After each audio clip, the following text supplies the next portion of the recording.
Hello जी, राम राम सारे ने। तो भाई क्या ढंगे थारा। आई होप सारे बढ़िया होगे और सारे की तैयारी भी में बढ़िया चल रही होगी। तो आज की जो अपनी हरियाणा जीके की सीरीज है उसमें मैं आपके लिए लेके आई हूँ हरियाणा के अभिलेख। मतलब अभिलेख के चीज हुए हैं। अगर पहले के जो राजा महाराजा होया करते ने वो अपनी कोई भी बात भाई पत्थर पे खुदवा दिया करते। इस टाइप तो मतलब कि ये मान लो भाई पेज पे लिख दिया तो वो तो भाई गड़ गया हो गया खराब। तो वे क्या करा करते पत्थर पर लिखवा दिया करते। तो वे पत्थर सालों साल कई साल तक कई हजार साल तक वो पत्थर यूं के यूं मिल जावे हैं। ठीक है। तो वो पत्थर पे जो खुदाई करवाई गई है जो चीजें लिखवाई गई हैं वो सारी चीजें क्या कहलाती हैं भाई अभिलेख कहलाती हैं। तो हरियाणा तय भाई किस किस राजा के अभिलेख मिले हैं कहाँ कहाँ तक अभिलेख मिले हैं किस लिपि में मिले हैं और उनमें क्या बात लिखी गई है ये सारी चीज एग्जाम की दृष्टि से भाई इंपॉर्टेंट हो जाती हैं। चाहे तुम एचएसएससी के किसी भी एग्जाम की तैयारी कर रहे हो जिसमें कि हरियाणा जी के बुझी जाओगी भाई आड़े तो पर्सन पक्का बन जाए। सिर्फ एक नहीं 2-3% देखने मिल जाए आपने। आप कोई भी प्रीवियस ईयर का पेपर उठा के देख लियो आड़े तो 2-3% हमने पक्का मिलेंगे।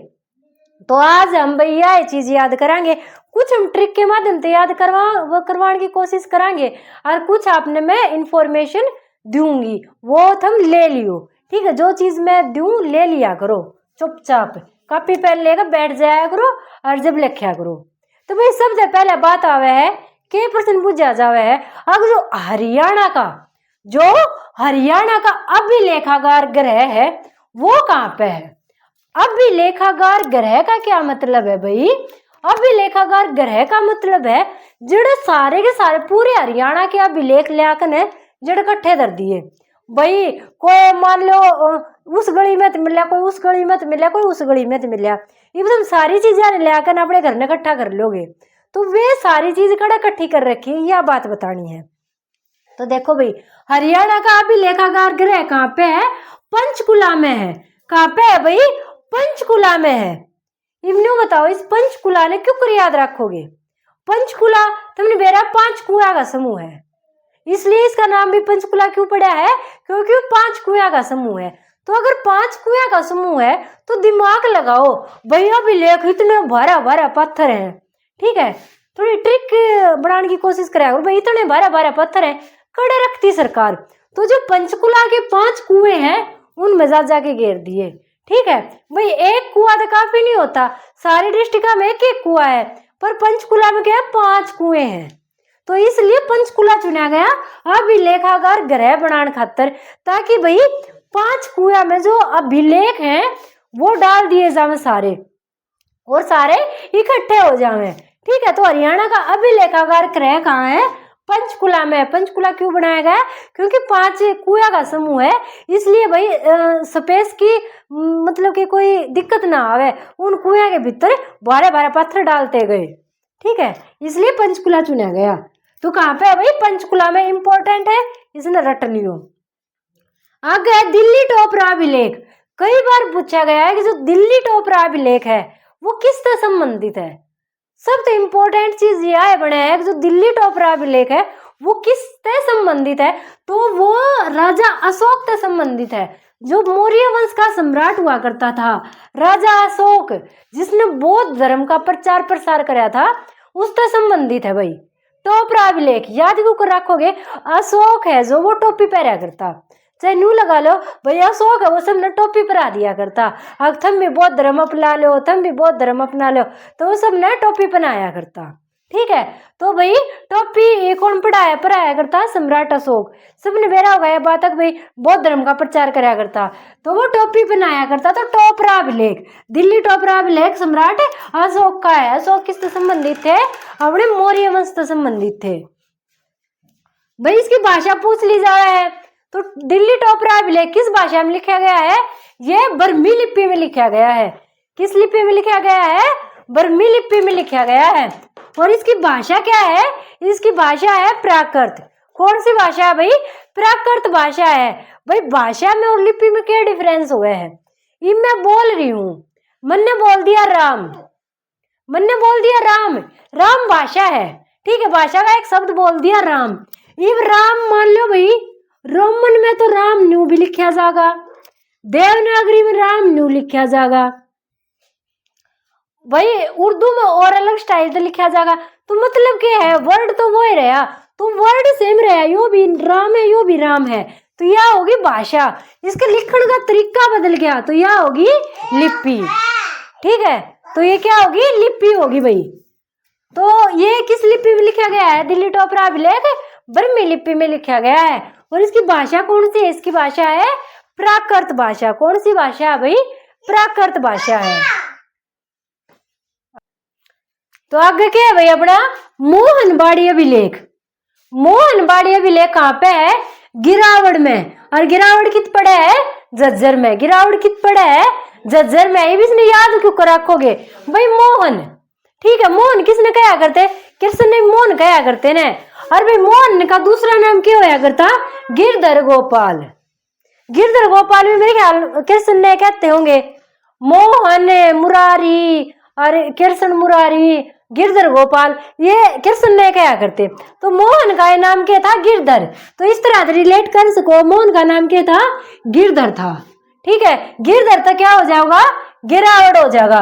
तो मोहनबाड़ी अभिलेख कहाँ पे है भाई, गिरावड़ में। गिरावड़ कड़े है, झज्जर में है। ठीक है भाई। और भाई इसकी भाषा अगर पूछी जाए तो भाषा कौन सी है, संस्कृत भाषा है। भाषा कौन सी है भाई, संस्कृत भाषा है। आगे देखो भाई, आगे लाओस अभिलेख। लाओस अभिलेख कहाँ पे है, कुरुक्षेत्र में है। याद कैसे लिख रखोगे भाई, आप सब ने मेरा, जब कुरुक्षेत्र का युद्ध होया था, जब महाभारत हुई थी, तो लाशों के ढेर बिछा दिए थे। तो लाश से सबसे ज्यादा कहाँ पे बिछी थी, कुरुक्षेत्र में। तो लाओस से याद रखेंगे आप, लाशें। लाशें मतलब डेड बॉडीज। तो भाई डेड बॉडीज सबसे ज्यादा कहाँ पे थी, कुरुक्षेत्र में थी जब महाभारत हुआ था। तो बस ऐसे याद रखना है कि लाश सबसे ज्यादा कहाँ पे थी, कुरुक्षेत्र में। तो लाओस अभिलेख कहाँ पे है, कुरुक्षेत्र में है। इसमें किसका वर्णन किया गया है, इसमें मतलब कि 18 श्लोक लिखे गए हैं, और उन श्लोकों में कुरुक्षेत्र का वर्णन इतना बड़ा चढ़ा के किया गया है कि कुरुक्षेत्र को महातीर्थ की संज्ञा दी गई है, कि भाई कुरुक्षेत्र से बड़ा तो कोई तीर्थ स्थान है ही नहीं, तो कुरुक्षेत्र को महातीर्थ की संज्ञा दी गई है। एक बार एग्जाम में पूछा भी गया है, HP भाई पता नहीं कौन से सन में पूछा गया था, मुझे याद आएगा ना तो मैं कमेंट में बता भी दूंगी। तो तब पूछा गया था कि जो महातीर्थ की, कुरुक्षेत्र को महातीर्थ की संज्ञा किस अभिलेख में दी गई है, तो किसमें भाई, लाओस अभिलेख में दी गई है। क्योंकि कुरुक्षेत्र में और भी अभिलेख मिले हैं, जैसे पेहुआ का अभिलेख भी कुरुक्षेत्र में मिला है, इसलिए यहाँ से ये क्वेश्चन बनाया गया था कि कुरुक्षेत्र को महातीर्थ की संज्ञा किस अभिलेख में दी गई है, तो किसमें दी गई है भाई, लाओस अभिलेख में दी गई है। और इसमें कितने श्लोक है, टोटल 18 श्लोक है। आगे है भाई तोसाम अभिलेख। तोसाम अभिलेख कहाँ पे है भाई, भिवानी में है।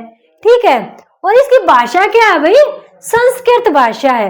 और इसमें जानकारी किसकी है, सरोवर निर्माण की जानकारी, तालाबों के निर्माण की जानकारी है, कि तालाबों का निर्माण कैसे करना चाहिए, कहाँ करना चाहिए। आगे देखो भाई, गुजरी महल। गुजरी महल अभिलेख कहाँ पे है भाई, हिसार में। आप सबको पता है गुजरी महल कहाँ पे है, हिसार में है। और किसने बनवाया था, फिरोज शाह तुगलक ने बनवाया था। तो फिरोज शाह तुगलक था ना, ये बिल्कुल ठरकी आदमी था, इसका एक गुजरी पे दिल आ गया। ठीक है, गुजरी मतलब कि जो दूध या की बेटी होती थी। तो अब तो भाई दूध या 4 बजे आ जाते हैं घर पे दूध देने के लिए, पर पहले क्या होता था कि जिसको जरूरत होती थी वो दूधिया के घर जाता था दूध लेने के लिए। तो ये फिरोज शाह तुगलक है, इस गुजरी के पास दूध पीने जाते थे। ठीक है, ये दूधिया की बेटी थी, और यहाँ से इनका प्रेम स्टार्ट हुआ था, और फिर इन्होंने गुजरी महल बनवाया था। तो गुजरी महल अभिलेख कहाँ पे है, हिसार में है। किसने बनवाया, फिरोज शाह तुगलक ने। इसमें वर्णन क्या किया गया, इसमें ये मत सोचना कि गुजरी महल का नाम दे दिया तो गुजरी का ही वर्णन किया गया है। इसमें जो 8 दिशाओं से तीर्थ यात्री आते हैं ना, उनका वर्णन किया गया है। और इसकी भाषा कौन सी है, संस्कृत है। इसकी भाषा कौन सी है, संस्कृत है। गुजरी महल अभिलेख की भाषा पूछी जाए तो क्या है भाई, संस्कृत भाषा है। आगे देखो भाई, पेहुआ अभिलेख। पेहुआ अभिलेख भी कहाँ पे है, ये कुरुक्षेत्र में है। कहाँ पे अभी पेवा अभिलेख कुरुक्षेत्र में है। और तोमर राजा महेंद्रपाल, जो तोमर वंश के राजा थे महेंद्रपाल, उन्होंने इसका निर्माण करवाया था। और इसमें जो विष्णु के मंदिर हैं उनके निर्माण का वर्णन किया गया है कि जो विष्णु का मंदिर है वो किस शैली में बनाया जाए, कैसे बनाया गया है, मतलब वो सारी चीजें इसमें वर्णित की गई हैं। किसमें भाई? पेवा अभिलेख में। किसने बनवाया? तोमर राजा महेंद्रपाल ने। कहाँ पे है ये? कुरुक्षेत्र में। और इसकी भाषा कौन सी है भाई? संस्कृत है। आगे देखो भाई, बिचौलिया अभिलेख। बिचौलिया अभिलेख कहाँ पे है भाई? हांसी में है। कहाँ पे है? हांसी में है।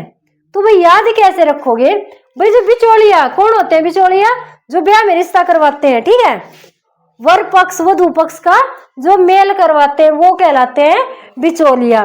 तो भाई बिचौलिया का शादी के बाद अगर बिचौलिया बीच में दादा बन के आए कि हाँ तुम लड़की को क्यों दुखी रखते हो, हाँ लड़की तू घर का काम क्यों नहीं करती, तो क्या करते हैं? बिचौलिया की हंसी उड़ाते हैं। भाई ये तो घर घर की कहानी है। बिचौलिया सिर्फ ब्याह तक का होता है, उसके बाद अगर बिचौलिया टांग अड़ाता है तो उसकी हंसी होती है। तो बिचौलिया की हमेशा क्या होती है भाई? हंसी होती है। बिचौलिया की क्या होती है? हंसी होती है। तो बिचौलिया अभिलेख कहाँ पे है? हांसी में है। और इसमें हांसी पर चौहान वंश का शासन था, इस बात की जानकारी दी गई है कि हांसी पर भी चौहान वंश का शासन था। और ये कहाँ पे से मिला है?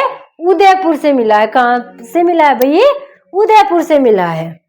आगे अभी पृथ्वीराज चौहान द्वितीय का अभिलेख। पृथ्वीराज द्वितीय का अभिलेख कहाँ से मिला है भाई? हांसी से मिला है। कहाँ से मिला है? हांसी से मिला है।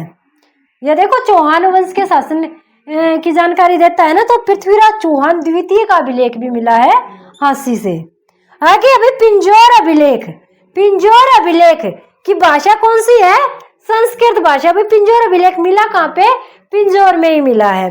लिपि कौन सी है? देवनागरी है। भाई हिंदी की और संस्कृत की तो लिपि क्या है? देवनागरी ही है। आगे अभी सिरसा अभिलेख। सिरसा अभिलेख कहाँ पे? सॉरी, ये किसका वर्णन है इसमें? पशुपति संप्रदाय का। किसका वर्णन किया गया है? पशुपति संप्रदाय का। जो सिरसा से अभिलेख मिला है उसमें पशुपति संप्रदाय का वर्णन किया गया है। और भाषा कौन सी है भाई? संस्कृत भाषा है। आगे करनाल अभिलेख, ये इंपॉर्टेंट है भाई। करनाल अभिलेख है वो इंपॉर्टेंट है। अब मैं बताऊंगी इंपॉर्टेंट क्यों है भाई। इसमें लिपि देखो कौन सी है? इसमें खरोष्टी लिपि। आपने ऊपर जितनी भी लिपि पढ़ी है वो बर्मी लिपि या देवनागरी लिपि है, मगर इसमें कौन सी लिपि है? खरोष्टी लिपि। कौन सी लिपि है भाई? खरोष्टी लिपि। तो एग्जाम में अगर क्वेश्चन ये आता है कि खरोष्टी लिपि का प्रयोग किस अभिलेख में किया गया है, तो करनाल में किया गया है। तो इसको याद कैसे लिखोगे? कर मेरे नाल। करनाल की हमेशा ट्रिक में यही बनाती हूँ, कर मेरे नाल गोष्ठी। गोष्ठी बैठक होती है ना, आपने अगर हिंदी का साहित्य पढ़ा है तो आपको ये पता होगा गोष्ठी का मतलब क्या होता है कि आपस में बैठ के बातचीत करना, तो वो गोष्ठी कहलाती है। तो कर मेरे नाल गोष्ठी। तो करनाल अभिलेख की लिपि कौन सी है? खरोष्ठी। और शक कुषाण काल, ये शक शासकों ने बनाया है, ठीक है। और भाई इसमें मंदिर निर्माण की जानकारी दी गई है। इसमें मंदिर निर्माण की जानकारी दी गई है कि भाई कैसे मंदिर बनाया गया है, कौन कौन सा मंदिर बनाया है, वो सारी जानकारी करनाल अभिलेख में दी गई है। इंपॉर्टेंट सिर्फ क्या है? इसकी लिपि इंपॉर्टेंट है। तो याद इतना रखना है कि कर मेरे नाल गोष्ठी, मतलब बातचीत कर ले मेरे नाल बैठ के, तो खरोष्टी लिपि। आगे कपाल मोचन। कपाल मोचन है श्री नागभद्र अभिलेख। कपाल मोचन ये जगह का नाम है भाई। कपाल मोचन से कौन सा अभिलेख मिला है? श्री नागभद्र अभिलेख। श्री नागभद्र अभिलेख कहाँ से मिला है भाई? कपाल मोचन से मिला है। इसकी भाषा कौन सी है भाई? संस्कृत भाषा है। और लिपि कौन सी है? ब्रह्मी लिपि है। कौन सी लिपि है भी? ब्रह्मी लिपि है। ये थे भाई अपने हरियाणा से प्राप्त अभिलेख, कुछ ट्रिक के माध्यम से करवाए और कुछ बगैर ट्रिक के माध्यम से करवाए। तो भाई अगर ये वीडियो यहाँ तक देखी है तो कमेंट करके पक्का बताना कि भाई वीडियो कैसी लगी। अगर कुछ कमा बेसी आपको लगी हो, कुछ कमी लगी हो वीडियो में, तो वो भी भाई कमेंट करके आप पक्का बता देना।